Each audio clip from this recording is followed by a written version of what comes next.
And good morning po, happy Sunday mga kapone. Ayan, mission pa rin tayo ngayong linggo. Kasama ko si Kuya Gabo. Makaano tayo sa bawat araw ng isang vlog, makapag-mission, makatulong sa mga kababayan. At medyo bagsak na yung ating views. Kaya sa isang araw parang 500. Maswerte na kung maka 600 yung bawat upload natin. Kaya hirap na tayo sa ating panggasolina at pamasa pang snack. Kaya okay na din na si Kuya Gabo na lang muna yung kasama natin kasi mahirap po ngayon pag maraming gastos sa gasolina, sa pang-snack. Ayan, shout out sa ating Tita Mel. Meron pong blessings ang ating mga kasama, lalo na si Kuya Gabo. Bigay ni Tita Mel 1,000. Thank you, Tita Mel. Salamat. Ayan, salamat po, Tita Mel. And meron pa birthday kay Mami. 2,000. Advance birthday gift ni... Advance, hindi pa tapos ang July, Tita Mel. Thank you po. Maraming salamat po, Tita Mel. Thank you for the blessing. God bless po. Ano pa lang yan? July pa lang may pa-birthday na si Tita Mel kay Mami. Thank you, Tita. Salamat sa blessing sa amin. Yan, diretso na tayo. Kasi mamayang hapon, magpa-process tayo ng ating mga gamitin para dun sa pagpapa-check up ni Rodney. May mga na-receive tayong blessings. Kukunin ko sa remittance para ma-check up na siya sa Tacloban. Matingnan ng espesyalista. Yan. Sige po.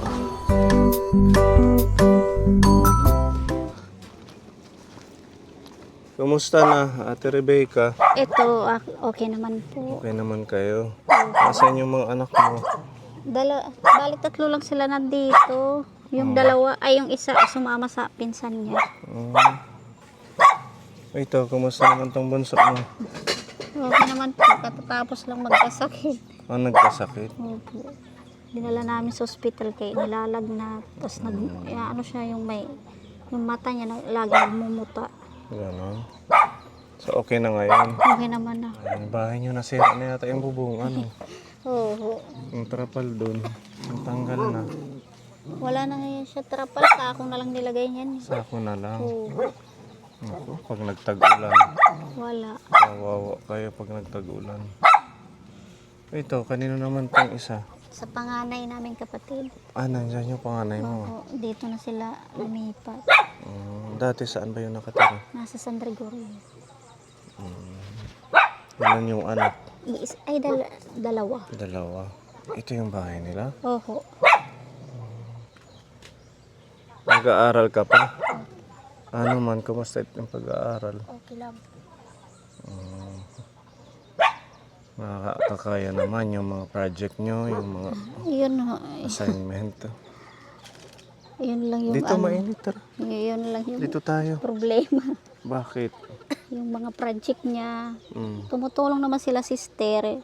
Buwan-buwan. Nagbibigay sila ng 500 pang ano niya. Pang ano daw niya yung pang ano niya sa mga Panggamit sa school. Oo. Sila sister yung taga dito? Oo. Yung sinisimbahan nila? Opo. Buti na nagagabayan sila. Siya lang ho yung Ito lang si Jessa. Yung iba mong anak. wala ho. Anong grade na to si Jessa? Grade 6 ka na. Yung iba mong mga anak, Nandito nag-aaral pa. yung dalawa. Balik grade 1 yung isa. Mag-classmate sila. Okay naman po. Minsan uma-absent pag mama, absent ako kasi masakit ulo ko.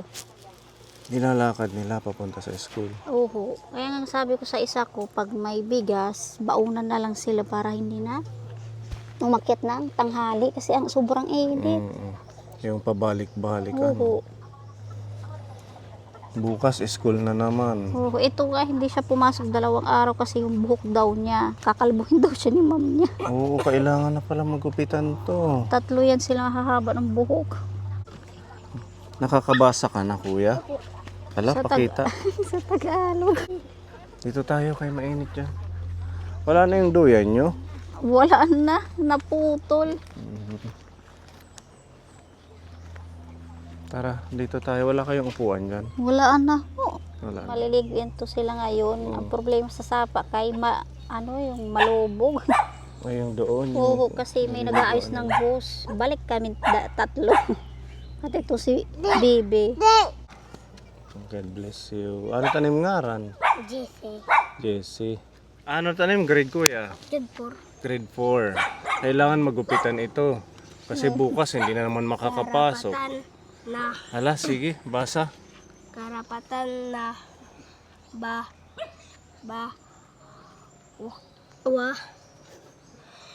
batang Pilipino Mm.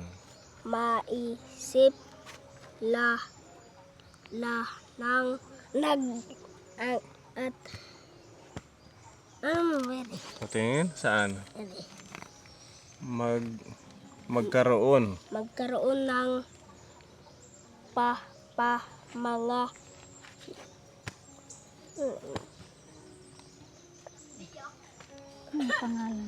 pangalan Mm. at nasyo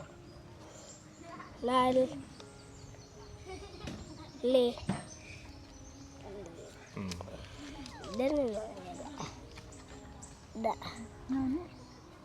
national Nasyonal. Patingin, akin na. Akin na, tuturuan kita. Saan yung nasyonal? Yung hindi mo bigkas? de Saan? Magkaroon ng pangalan at nasyonalidad. Oo, so number 2. mang Hawakan mo, number 2. magkaroon ng Mm. kanana at pamilya Tahanan, tahanan at pamilya, pamilya ang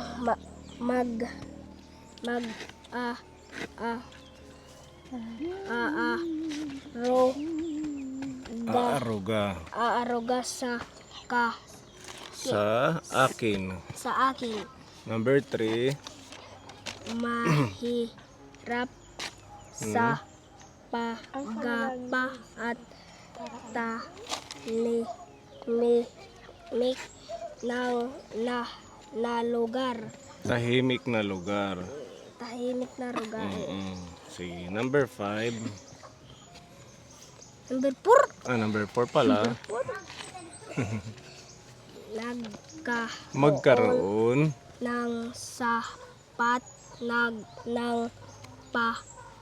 pagkain. Magkaroon ng sapat na pagkain. Magkaroon ng sapat na pagkain. Mm. Sog at Mm. aktibo katawan. Katawan.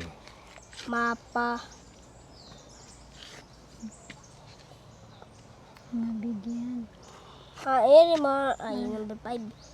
Mabigyan ng sapat na Edukasyon. Edukasyon. Edukasyon. Number 6. Mm. Maso. Ano? Hala, patingin kuya. Saan? Number 6. Narumit ng surat. Mapaunlad. Paunlad ang akin kakago. Mm. Patingin. Mapaunlad ang aking kakayahan. Number 7. Mabigyan ng pagkakataon makapaglibang. Mabigyan ng pagkakataon makapaglibang. Good job. Mabigyan ng protection. Hindi mo natapos ang number 8. Maganda yung sulat niya, Ate Rebecca. nababasa. Itong sinulat mo napakaganda. Dito ako na naagaw yung pansin ko dito sa number 4. Magkaroon ng sapat na pagkain, malusog at aktibong katawan. Nagkakaroon ba ng sapat na pagkain sila, Ate Rebecca? Minsan, hindi. Minsan hindi. Bakit? Ilang araw. Kasi itong nagdaan ng mga ilang linggo, yung isa ko walang trabaho. Walang trabaho yung asawa mo. Oo, hindi na siya naghahalo black. Mm. Kaya yung kamay nga niya, allergic na siya sa molasses. Kaya yung kamay niya, parang nagkakasugat-sugat. Ganon. Ilang araw siyang tambay, lagi nasa kalsada. Ganon pala. Minsan pumunta siya sa Boronga, naghahanap ng pagkikitaan, naglalakad lang siya. Ganon. Kaya minsan walang Wala kayong pagkain na may sa mga bata. So, paano pag walang bigas? Yun nga, hindi sila nakakapasok. Hindi sila nakakapasok. Pag nakakadelihin siya, isang beses, mga tanghali o hapon, panggabihan na yun. Kawawa naman yung mga bata. Okay lang sana kung tayo na lang. Oo, yung nasabi Yung ko yung matatandaan kahit hindi kumain. Lalo na tong mga maliliit kay Ito hindi pa sila, man kaya. Talagang tago sa puso itong sinulat ni Kuya. Ano ba to? Pinasulat ng teacher? Oo. Magkaroon ng pangalan at nasyonalidad yung number 1. Magkaroon ng tahanan at pamilyang mag-aaruga sa kanila. Manirahan sa payapa at tahimik na lugar. Ito sila. Mag-bless mo. Sino pang hindi nag-bless? Ito si JD. Ito, grade 1 pa din ito sila. Oo, dapat grade 2 na po siya. Dapat grade 2 na ito. Okay, good job Kuya CJ. Magpapagupit tayo Kuya ha. Pagkatapos natin dito, sasamahan kita doon. Meron ba dyan malapit? Hindi ko maano. Sa Kamada wala. Parang wala ho. Sige, imumotor natin para ikaw din magpapagupit ka. Ano? Grade ano ka na? Grade 6? Anong babasahin natin? Tungkol sa panalangin. Sige. Ang panalangin ay isang paraan ng pakikipag-usap sa Diyos. Regalo ng panalangin ay makakatulong sa pagpapalakas ng iyong ugnayan sa Diyos. Pag-aaral ng banal na kasulatan. Ang pagbabasa ng pag-aaral ng banal na kasulatan ay magbibigay daan ng mas malihim na pag-uunawa sa aral ng Diyos. Pamamahagi nito ang lakas at ugnayan sa Diyos sa iyong buhay.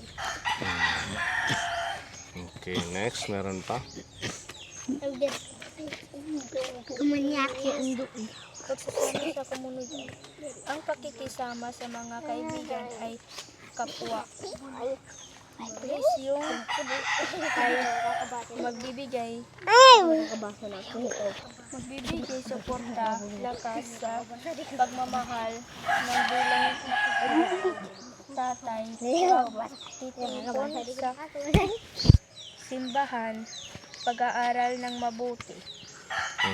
Good job. Thank you, Ate Jessa. Marunong na siya, Ate Rebecca. Oo, Magaling okay. siya magbasa.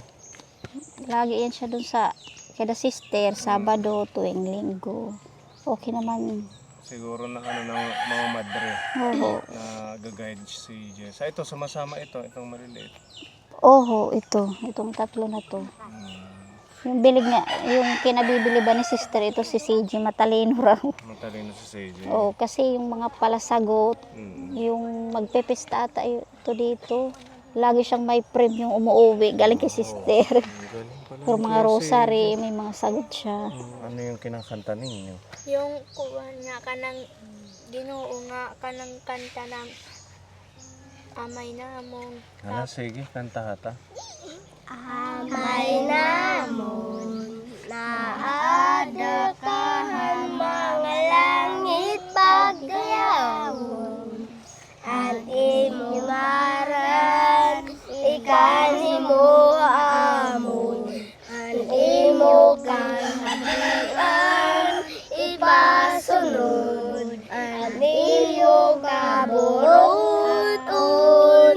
sugat niya tuna sugal lang nga langit tagan mo kami niyan karan o namon haing kinaadlaw pagwad mo ang amon mga sala sugad man pagwara haamon nakasala haamon ngandiri mo kami niyaan basidiri kami pagdaon han mga panulay buhian kami karatan angin. Ayan, ang galing. Palapakan natin ang ating sarili. Marunong silang mag-worship. Dahil magaling kayo magdasal, may blessing ang ating Diyos sa inyo ngayong araw ng linggo. Magaling kayo magsimba at saka magaling mag-aral. Kaya lang si CJ at saka itong dalawa, ito nakakabasa na. Hindi pa ho. Ha? Kahit ABCD, marunong sila. ABCD. Maaram ka na, no? ABCD. Oh, so, Very pa. Magpa-practice kayo at saka magpapaturo kay Ate Jessa. Nandito tayo sa bahay nila Kabon.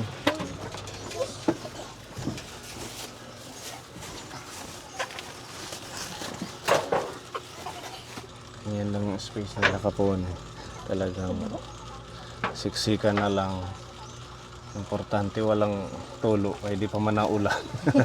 pag umuulan doon sa paanan, kasi ito natutulog siya dyan sa paanan.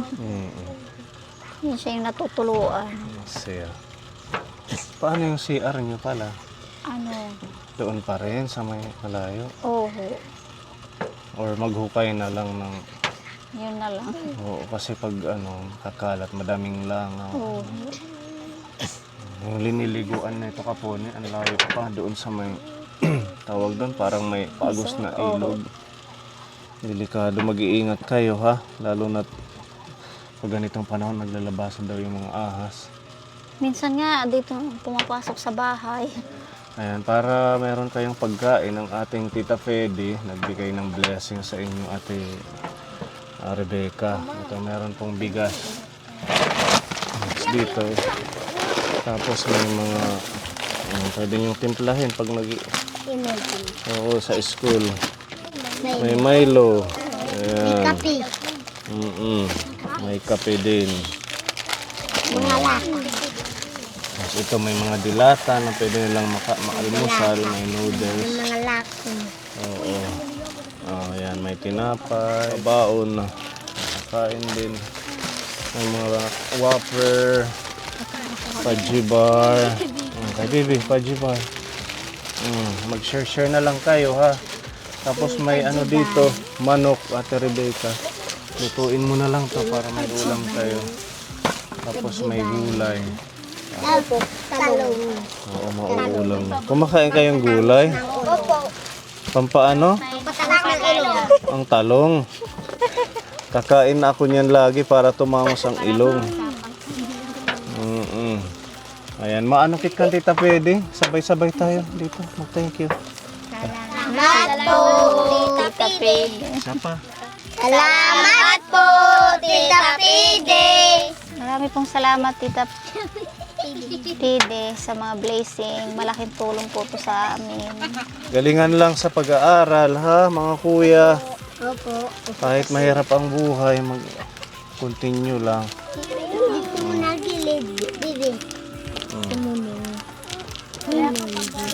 Snack muna bago tayo magpagupit. Hawakan. Ano ba ate?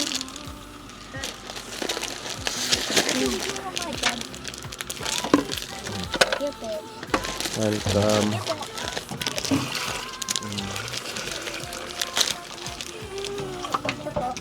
Okay.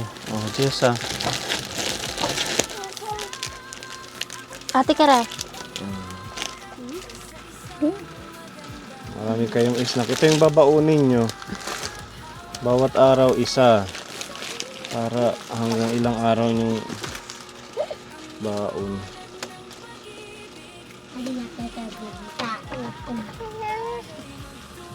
salamat po Tita Pede. Sasama lang namin yung dalawa O mong sige anak. po, Ito si... CJ, Halika, kuya. JB, Ayan yung papagupitan natin. At saka... si JB. Halika, JB. Kasi Lapit, nakamotor kuya. lang tayo, hindi tayo kakasya. Saka na lang yung dalawa. Oh. Okay. Kami nga nga. Ihahatid na lang namin pa uwi Opo. dito. Sige, tara mga kuya. Ayan, dito tayo kaponi sa may dulong Eastern Samar. Ito yung medyo malapit na gupitan sa lugar nila.